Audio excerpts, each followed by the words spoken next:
በቃ የተከበረ ስም ያለው ምናምን ማንም ሰው እንደዚህ ሊጠረጥረው የሚችለው አይነት ሰው አይደለም።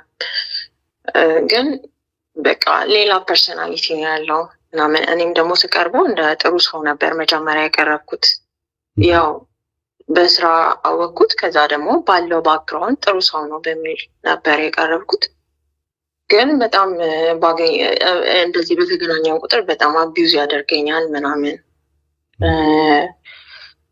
እዛ አሁን ደግሞ እነዛን ነገሮች እንዲያቆም ለሴት ልጅ በአጠቃላይ በእኔ ምክንያትም ሌሎች ሴቶችንም እንደዚያ የሚያደርግ ከሆነ ማቆም እንዳለበት፣ ሴት ልጆችን እንደዚህ አቢዩዝ ማድረግ እንደሌለበት ምናምን ስነግረው ማናጀሩ ደወልና ልጅሽን ማሳደግ ከፈለግሽ አርፈሽ ቁጭ በይ አይነት ነገር፣ በቃ እንደዛ አይነት ማስፈራሪያ ሲያደርጉኝ ፈራውና ፖስት አደረኩት የቪዲዮ።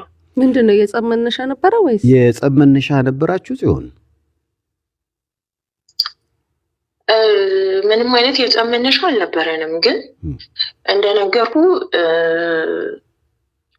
ይሄ ሁሉንም ነገር በኃይሉ በዝናውና በገንዘቡ የሚያደርግ ሰው ስለሆነ ለሱ ሁሉም ነገር ኖርማል ነው እንጂ የጸብ ቫይብ ምናምን የለውም። ግን ሌሎች ሴቶችንም እንደዚህ እንደሚያገኛቸው ምናምን ስለማወቅ ይህን ነገር ማቆም አለብህ እና አንተ በቃ እንደ ስምህ አይደለህም፣ ህሊናህን የሸጥክ ሰው ነህ ምናምን በቃ እንደዚህ አይነት ነገር ተናገርኩት በአጋጣሚ ስናወራ ማለት ነው። እና እኔም ስቀርብ ለመጀመሪያ ጊዜ በቃ ጥሩ ሰው መስለኝ ነበር ምናምን፣ ግን በተቃራኒው ነው ምናምን ነገር እና ስለ ሌሎች ሴቶች አይመለከትሽም፣ ግን አንቺ መኖር ከፈለግሽ እቺን ትንሽዬ ሕፃን ልጅ ማሳደግ ከፈለግሽ አርፈሽ መቀመጥ አለብሽ ምናምን አይነት ነገር እና በተገናኘን ጊዜ ደግሞ ሳልፈልግ እንደ መድፈር ሙከራ ሁሉ አድርጎብኝ ነበረ እና በትግል ምናምን ነው ከላይ ላይ ያነሳሁት እና ያን ነገር ምናምን አንስቼበት ነበረ። የዛኔም ሳገኝክ ምንም ነገር ማድረግ እንደማልፈልግ እየነገርኩ እንደዛ ስትታገለኝ ነበረ እና ሸንቴን ወጥሮኛል ምናምን ነገር እያልኩት ምናምን ነገር ሂጂና የፈለግሽበት ሽኝ ምናምን እና በጣም ትልቅ ስም ያለው ሰው ነው እና ምን ያህል ሴቶችን እንደዚህ አቢዩዝ አድርገሃቸዋል፣ ምን ያህል ሴቶች አምነውክ በእንደዚህ አይነት መንገድ አልፈዋል ምናምን እና አሁን ራሱ ይህን ፖስት ያደረግኩትኝ እኔ ማለት ሚዲያ ላይ ያውቃሉ፣ ቲክቶክ ላይ ብዙ ሰዎች ያውቃሉ።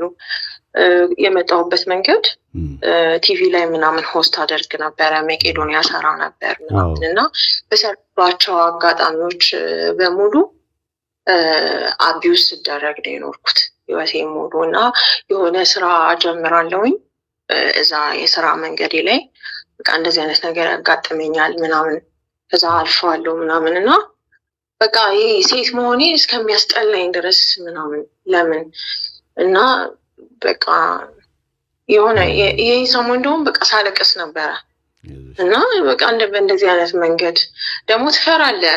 አንዳንዴ ሴቶች እንደዚህ ተደረጉ እንደዚህ ሆኑ ምናምን ሲባል ሚዲያ ላይ ትሰማለህ፣ ወጥተህም እንዳትጋፈጠውም ትፈራለህ ምናምን። ልጅም አለችኝ በቃ እንደ ሴት በጣም የፈራሁበት ሳምንት ነበረ።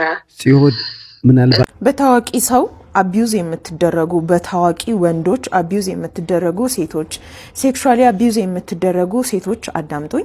እኔ ስቶሪ ታይም ብዬ ሰሞኑን ወይ ቲክቶክ ላይ ወይ ዩቲዩብ ላይ በሰፊው የሆነ ነገር እነግራቸዋለሁ ስለ አንድ ታዋቂ ሰው፣ በጣም ታዋቂ ሪስፔክትፉል የሆነ ምናምን ነው ማን እንደሆነ አታውቁም፣ ግን ሴክሹዋሊ በጣም አቢዩዚቭ የሆነ ሰው ነው። ሴቶችን በጣም የሚንቅ ስሙን ዝናውን ተማምኖ ብቻ I will tell you the story አንድ ቻናል ላይ ጠብቁኝ። ታዋቂዋ ቲክቶከር የድረሱልኝ ጥሪ አስተላለፈች። በቲክቶክ ገጿ ላይ የሳሚናት በሚል ስም የምትታወቀውና በርካታ ተከታዮችን ያተረፈችው ወጣት ተጽዕኖ ፈጣሪ ሕይወቷ አደጋ ላይ መሆኑንና እርዳታ እንደሚያስፈልጋት የሚገልጽ መልእክትን ይፋ አድርጋለች።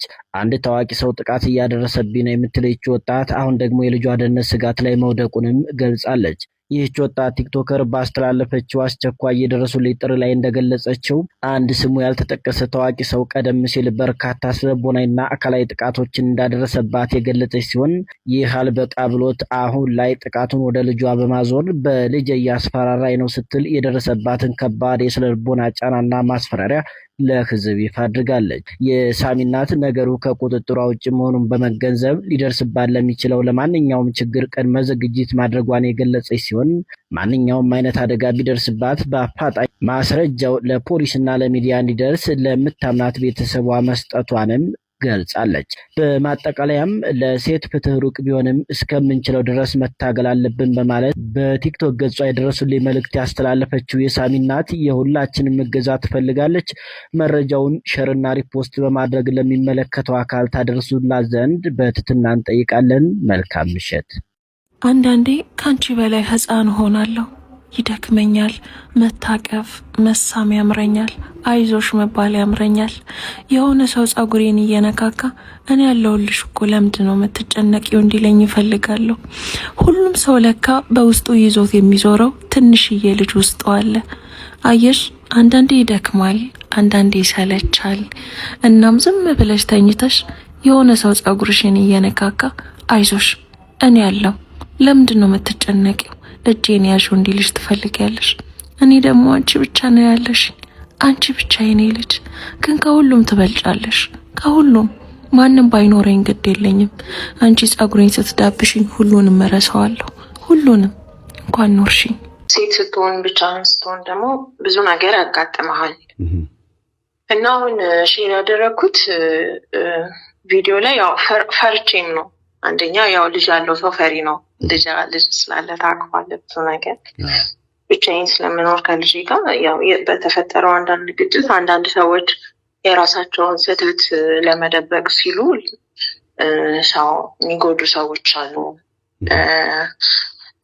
ዝናና ስም ብቻ ያላቸው ነገር ግን እንደዚህ ህሊናቸውን የረሱ ሰዎች አሉና እኔ ያጋጠመኝ እንደዛ አይነት ሰው ነው እና በተደጋጋሚ ያስፈራራኛል በማናጀሩ በኩል ምናምን እና በቃ ህፃን ልጅሽን ማሳደግ አትፈልጊም ምናምን ነው የሚለው። በስራ አጋጣሚ ነው ያወቅኩት፣ ግን በቃ አቢዩዝ ያደርገኝ ነበር በጣም እና በጣም ትልቅ ይሄ ሚዲያ ላይ ምናምን ትልቅ ስም ነው ያለው፣ በቃ የተከበረ ስም ነው ያለው ምናምን። ማንም ሰው እንደዚህ ሊጠረጥረው የሚችለው አይነት ሰው አይደለም፣ ግን በቃ ሌላ ፐርሰናሊቲ ነው ያለው ምናምን። እኔም ደግሞ ስቀርበው እንደ ጥሩ ሰው ነበር መጀመሪያ ያቀረብኩት። ያው በስራ አወቅኩት፣ ከዛ ደግሞ ባለው ባክግራውንድ ጥሩ ሰው ነው በሚል ነበር የቀረብኩት። ግን በጣም እንደዚህ በተገናኘን ቁጥር በጣም አቢዩዝ ያደርገኛል ምናምን። እዛ አሁን ደግሞ እነዛን ነገሮች እንዲያቆም ለሴት ልጅ በአጠቃላይ በእኔ ምክንያትም ሌሎች ሴቶችንም እንደዚያ የሚያደርግ ከሆነ ማቆም እንዳለበት፣ ሴት ልጆች እንደዚህ አቢዩዝ ማድረግ እንደሌለበት ምናምን ስነግረው ማናጀሩ ደወልና ልጅሽን ማሳደግ ከፈለግሽ አርፈሽ ቁጭ በይ አይነት ነገር፣ በቃ እንደዛ አይነት ማስፈራሪያ ሲያደርጉኝ ፈራውና ፖስት አደረኩት ያ ቪዲዮ።